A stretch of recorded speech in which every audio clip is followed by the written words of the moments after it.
আজও ঢাকা ময়মনসিংহ মহাসড়ক অবরোধ করে বিক্ষোভ করেছে পোশাক শ্রমিকরা। স্থবির হয়ে পড়ে যান চলাচল। এদিকে শ্রমিক হত্যার প্রতিবাদে ঢাকা আরিচা মহাসড়ক অবরোধ করে জাহাঙ্গীরনগর বিশ্ববিদ্যালয়ের শিক্ষার্থীরা। শিল্পাঞ্চলে গুজব ছড়িয়ে সহিংসতা সৃষ্টি অভিযোগ শ্রম ও কর্মসংস্থান উপদেষ্টার।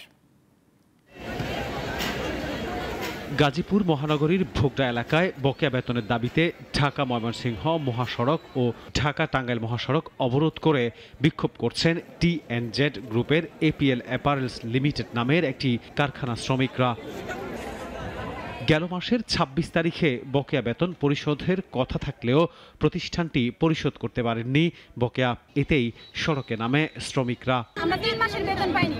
যে অফিসে যাই, অফিসের লোকজন বলে যে অ্যাপারেল প্লাস লিমিটেডের লোকের কোনো চাকরি হবে না। আমাদেরকে আশ্বাস দিয়েছিল যে ২৫ তারিখ স্যালারি দিবে। ২৫ তারিখ কেন আবার বিজিএম থেকে বলা হয়েছে মানে ৩০ তারিখ দিবে। ৩০ তারিখেও তো টাকা দেয় নাই।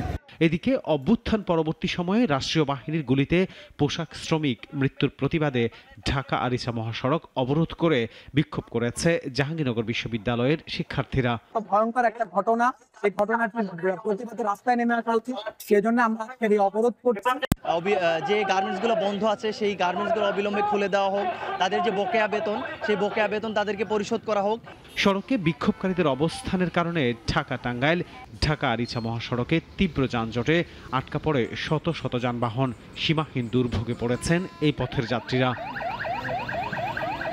গুজবকে কেন্দ্র করে শ্রমিকদের মধ্যে অনুপ্রবেশ ঘটিয়ে এই ঘটনার সূত্রপাত করা হয়েছিল বলে জানিয়েছেন শ্রম ও কর্মসংস্থান উপদেষ্টা।